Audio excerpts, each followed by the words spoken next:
नमस्कार दर्शक बंधु शुभ सकाळ सत खबर को आपण मानक स्वागत करुअछि।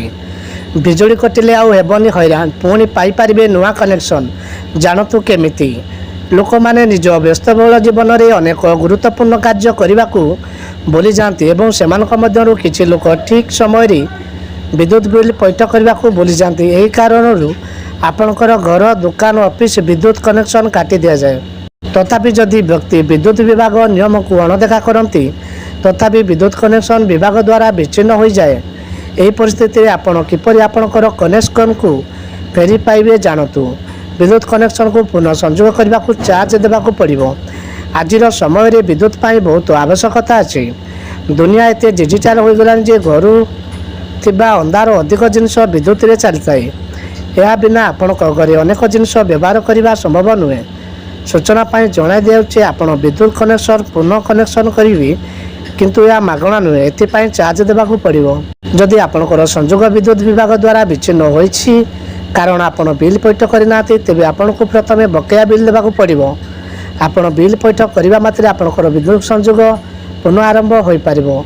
या सहित आपण को डिफॉल्टर सह रिचार्ज मध्य देवाक पड़ो जहाँ साधारणतः प्राय 500 रु 1000 टंका।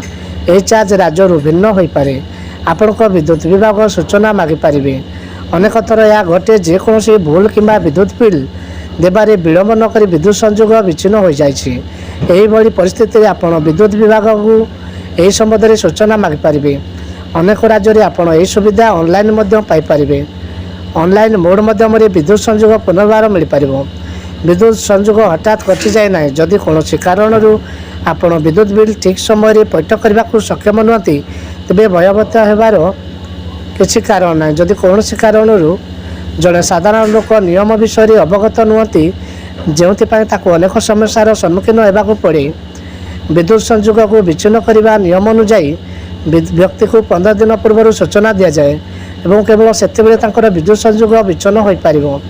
संयोग विच्छिन्न होगापर संयोग पुनर्स्थापन करने प्रक्रिया जदि कौन विद्युत व्यवहारकारी विद्युत संयोग कटा जाए तेबे से आवश्यक डॉक्यूमेंट जोगाई पुनर्बार विद्युत संयोग करें। नंबर 2 जदि विद्युत बिल पैठ न हे तेबे यह करछि तेबे विद्युत बिल पैठ कर विद्युत संयोग पुनर्द्वार करें।